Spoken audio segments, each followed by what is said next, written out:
اور ہندوستان کے باہر جانے والی دو آوازیں، ایک بھائی اسد اقبال کی. دیکھیں بھائی اٹھے مت، یا تو پھر سلام پڑھ لیں. ڈاکٹر صاحب کو پھر کسی موقع پر سنا جائے گا. ہاں کیوں، ظاہر سی بات ہے، اتنے مصروف لوگ ہیں. پاکستان 8 سے 9 سال پہلے تشریف لے گئے تھے ڈاکٹر شہریار صاحب. تو وہاں کا ایک کیبنٹ منتری بیٹھا ہوا تھا. آپ کی 2-2.5 گھنٹے کی تقریر سننے کے بعد اس نے کہا تھا کہ اتنی دیر تک ہم اگر مائک پر رہتے ہیں تو جو لکھا ہوتا ہے اسے دیکھ کر پڑھتے ہیں پھر بھی بھول جاتے ہیں، اور کم سے کم کچھ نہیں تو 10 مرتبے پانی پیتے ہیں. یہ کیسا انسان ہے کہ جو 2 گھنٹے آنکھ بند کر کے حضور کے فیضان پر گفتگو کرتا ہے. تو لوگوں نے کہا کہ غریب نواز کے دربار کی مٹی کا اثر ہے، اعلیٰ حضرت کے شہر کی زمین کا اثر ہے.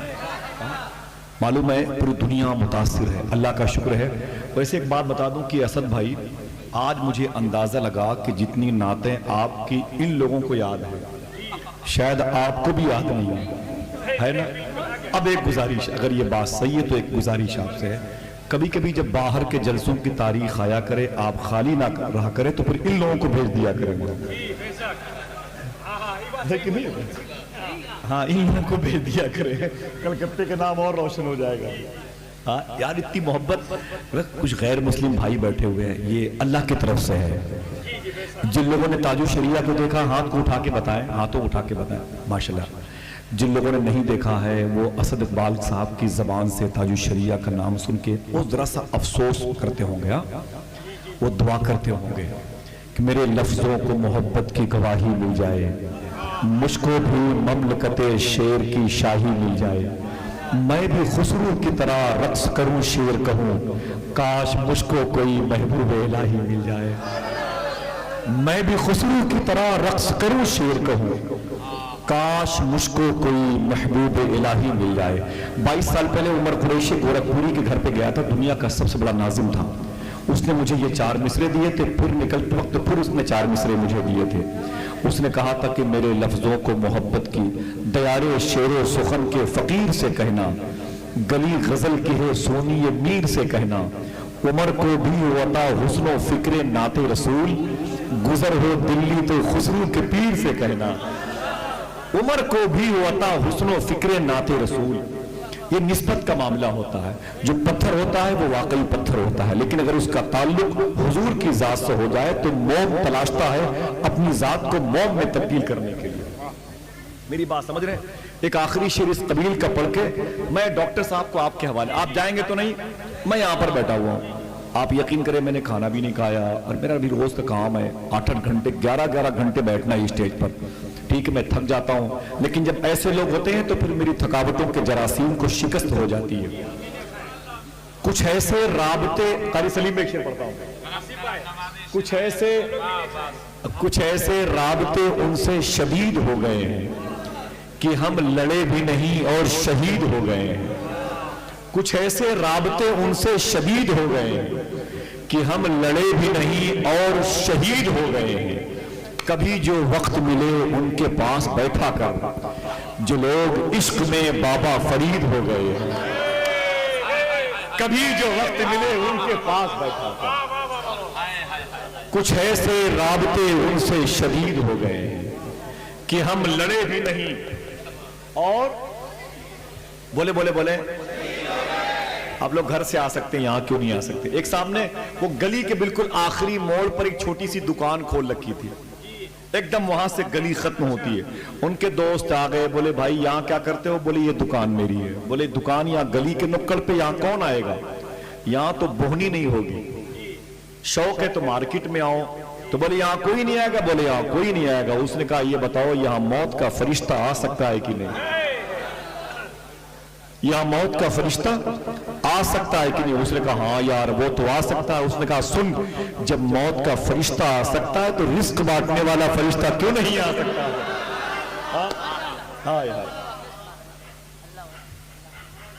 ارے اسد بھائی تو واقع سنیں، کسی بات کی طرف مبارک اشارہ ہے ان کا.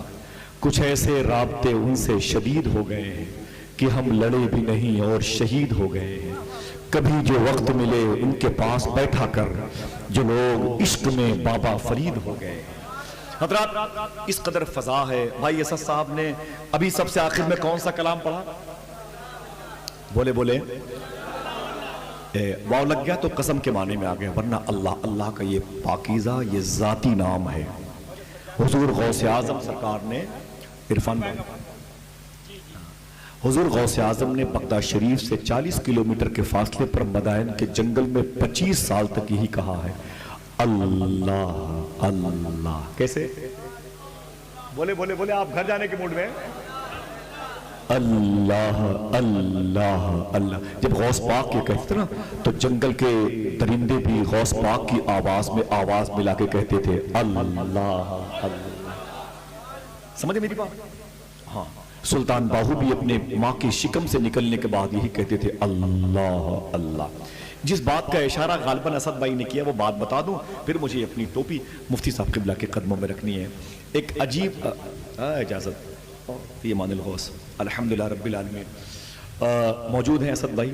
دیکھیں ایک بات کی طرف اشارہ کیا ہے، بغداد شریف کتنے لوگ جانا چاہتے ہیں؟ ماشاءاللہ سبحان اللہ. آج میں نے غوث پاک پہ کوئی بات نہیں کی، وقت نہیں تھا.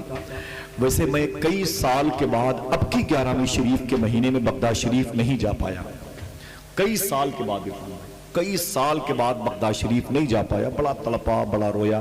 پھر یہ کہہ کے مطمئن کیا اپنے دل کو کہ قید سرکار کی سیرت نہیں کی جا سکتی، صرف الفاظ سے مدحت نہیں کی جا سکتی. وہ اگر در پہ بلا لیں تو کرم ہے، ورنہ نہ بلائیں تو شکایت نہیں کی جا سکتی. وہ اگر در پہ بلا لیں تو کرم ہے، ورنہ. تو بغداد جانا چاہتے ہیں؟ ہاتھوں کو اٹھا کے بتائیں. میں نے اس ذات کے قدموں کے وسیلے سے غوث پاک میں حاضری دی ہے. سبحان اللہ تو کہہ دیں. جس کی آنکھوں نے غوث پاک کا دربار دیکھا، بار بار دیکھا، اسے دیکھ لیں. پھر سے کہہ دیں سبحان اللہ.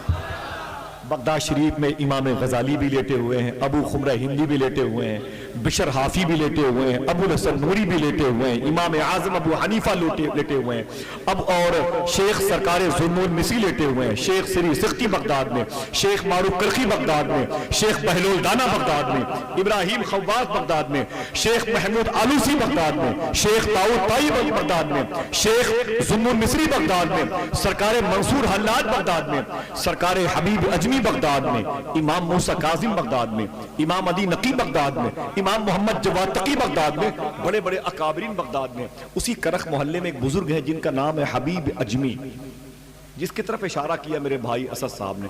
ان کے نام پر کوئی ایک آدمی کہہ دے سبحان اللہ. آپ جانے کے موڈ میں تھے اس لیے میں ایک شعر پڑھ دیا، وہ اسد بھائی نے کہا تو میں پڑھ دوں. ایک بات کہتا ہوں، ان کا نام ہے حبیب اجمی. کیا نام ہے؟ زور سے بولے. حبیب اجمی مسلح بچھا کے گھر کے کونے میں کہا کرتے تھے اللہ اللہ. کیسے؟ ابھی تو آپ پڑھ رہے تھے نا، وہی پڑھے اللہ اللہ اللہ. بیوی نے کہا کیا کر رہے ہو؟ بولے خدا کا نام لے رہا ہوں. تو بولے کہ کب تک لیتے رہو گے؟ بولے جب تک جان باقی ہے. بولے بچوں کے لیے رزق؟ بولے وہی دے گا جس کا نام لے رہا ہوں. بولے شہر کے چوراہے پر چلے جاؤ، مزدوری کرو، پیسے لے آؤ تو دال روٹی چاول کا انتظام ہو جائے. اٹھے، جھولے میں مصلی اور لوٹا رکھا، چوراہے پر نہیں گئے، شہر سے باہر نکل کے گئے، تجلا کنارے وضو کیا، مصلی بچھا کے 2 رکعت نماز پڑھی اور تسبیح لے کے بیٹھ گئے اللہ. پھر سے بولے اللہ. شام ہوئی تو گھر واپس آ گئے. بیوی نے کہا کام کیا؟ بولے دن بھر کیا. بولے مزدوری؟ بولے مالک کتنا اچھا ہے کہ یہ تو بغیر مانگے دینے والا ہے، بغیر مانگے دینے والا ہے. مظفر وارسی کہتا ہے وہی تو ہے جو نظام ہستی چلا رہا ہے میرا خدا. نہیں دیتا؟ 6 mm کی پتھری سے پورا خاندان پریشان ہوتا ہے. 2.5 کلو کا بچہ بنا کے ماں کی کوٹری میں زندہ رکھا ہے، معمولی احسان ہے؟ ہندوستان کے وزیر اعظم ان کتوں کو قرآن چھونے کی توفیق نہیں دی، ہم جیسے فقیروں کو پڑھنے کی توفیق دی، معمولی احسان ہے؟ اس کے احسان کو بھول جاتے یار. وہ کہتے ہیں کہ مالک کتنا اچھا ہے کہ بغیر مانگے دینے والا ہے. بولے نا نا نا نا، اس سے مزدوری مانگ کے لانا، کل کام پہ جانا مزدوری لے کے آنا. بولے دیکھتا ہوں. پھر چلے گئے، مسلے کو لوٹے کو جھولے میں رکھا، چلے گئے دجلہ کنارے وضو کیا، وضو کے بعد 2 رکعت نماز پڑھی، تسبیح لے کے بیٹھ گئے اللہ. سب کی آواز آنی چاہیے. ایک مقبول شخصیت بیٹھی ہوئی قاری اللہ اللہ اللہ. پھر شام ہوئی تو واپس آ گئے. بیوی نے کہا کام؟ بولے دن بھر کیا. بولے مزدوری؟ بولے کہ مالک اتنا اچھا ہے کہ 2 ہی دن میں مزدوری مانگتے ہوئے شرم لگتی ہے. ہائے ہائے 2 ہی دن میں مزدوری مانگتے ہوئے بولے شرم لگتی ہے. بولے بات بنے گی نہیں, کل جب جانا تو اس کے ہاں جانا, کام کرنا, مزدوری لے کے آنا, اگر مزدوری نہ دے تو اس کے ہاں کام بند کر دینا. حبیب اجمی رونے لگے. بولے کام تو وہی کروں گا, مزدوری ملے کہ نہ ملے. سمجھ گئے؟ اپنے رب کو پھر سے کہہ دیں پاک. تیسری, جب صبح آئی تو جھولے میں مصلے کو لوٹے کو رکھا, چلے گئے, وضو کیا, مصلہ بچھایا, پھر تسبیح لے کے بیٹھ گئے. اللہ اللہ. شام کو واپس نہیں آئے, عصر مغرب عشاء کی نماز پڑھی.